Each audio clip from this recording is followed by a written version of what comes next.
नाशिक शहरातील Gangapur road, college road, Indiranagar, Panchavati आणि इतर भागांमध्ये नशेखोरी, अंमली पदार्थांची विक्री, क्लब आणि हुक्का पार्लरमधील अनैतिक कृत्य मोठ्या प्रमाणात वाढली आहेत। यामुळे युवक युवतींमध्ये व्यसनाधीनता वाढत असून सार्वजनिक ठिकाणी असभ्य वर्तन आणि कायद्याचं उल्लंघन सर्रासपणे होत आहे।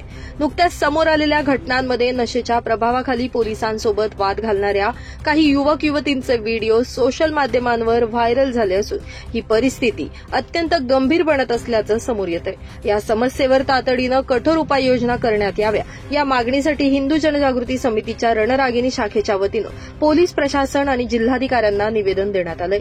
नाशिक शहरातील काही क्लब, पब, हॉटेल आणि हुक्का पार्लर्समध्ये एमडी ड्रग्ज, गांजा, कोकेन आणि इतर घातक मादक पदार्थांचं सेवन आणि विक्री होत असल्याच्या तक्रारी वाढल्या आहेत। यामुळे अनेक कुटुंब उद्ध्वस्त होत असून समाजात गैरप्रवृत्ती वाढत आहेत। यामुळे प्रशासनानं याकडे गांभीर्यानं लक्ष देत वेळीच कठोर कारवाई केल्या नाही आगामी काळात नाशिक शहराचा उडता पंजाब होण्याची भीती यावेळी व्यक्त करण्यात आली। दरम्यान यावेळी पोलीस उपायुक्त प्रशांत बच्छाव यांनी या घटनांचा अभ्यास करून तातडीने कठोर उपाययोजनात्मक कारवाई करण्यात येईल असं आश्वासन दिलं आहे। नमस्कार, मी नंदकिशोर भावसार देवस्थान समिती जी नाशिकमध्ये आणि पूर्ण भारतभर जो व्हिडिओ फिरतोय त्यामध्ये त्या मुलींनी पूर्णपणे व्यसन म्हणजे ज्याला आपण म्हणतो पराकाष्ठा केलेली होती आणि पूर्ण हद्दीच्या बाहेर हे व्यसन झाल्यामुळे अनकंट्रोल त्या मुलीच्या बोलण्यावरून ती चांगली शिक्षण घेतलेली मुलगी दिसत होती, पण सगळ्यात मोठा ड्रॉबॅक आपल्या भारतात हळूहळू समोर यायला लागला। शिक्षण तर घेत आहेत पण संस्कार नाहीये आणि त्याच्या परिणामामुळेच या अशा घटना घडत असतात।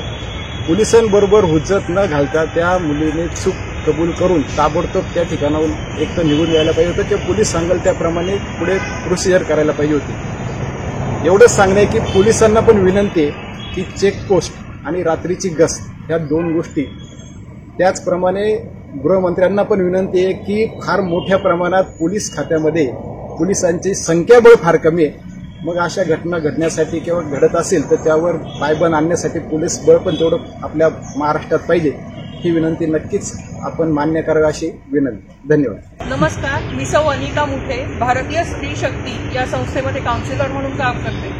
आता नाशिकमध्ये काल परवाच घडलेल्या घटनेमध्ये एक मद्यधुंद मुलगी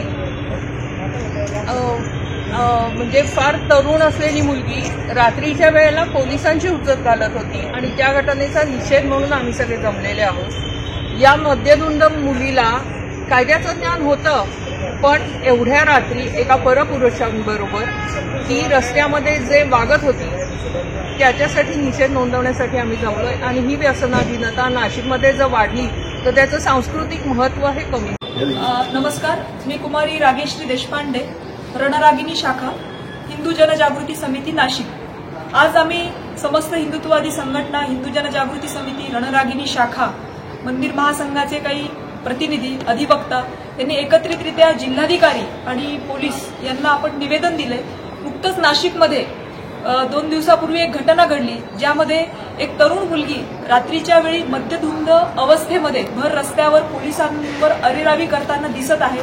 तिच्यासोबत काही युवक सुद्धा आहेत। खरं पाहिलं तर नाशिक ही एक पावन आणि पवित्र भूमी आहे, प्रभू श्री रामचंद्रांच्या पदस्पर्शाने पावन झालेली आहे।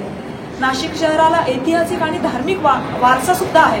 असं असताना आज नाशिक शहरातील युवा पिढी कुठेतरी नशेच्या विळख्यामध्ये अडकताना दिसत आहे। नाशिकमध्ये वाढत असलेले पब, बार, रेस्टॉरंट, बिअर बार आणि ड्रग्सचा जो सप्लाय आहे यामुळे पुढे चालून भविष्यात नाशिक उडता पंजाब होऊ नये अशी आम्हाला भीती वाटत आहे आणि त्यासाठी आज आम्ही सगळे राष्ट्रप्रेमी नागरिक आज इथे प्रशासनाला निवेदन द्यायला आलो आहोत। या निवेदनाच्या माध्यमातून आम्ही मागणी करत आहोत की शहरामध्ये अवैधरित्या सुरू असलेले पब, बार आणि बिअर बार, ड्रग्सची जी विक्री आहे याच्यावर कुठेतरी पाबंद घातला पाहिजे, त्याच्यावर कठोर कारवाई केली पाहिजे।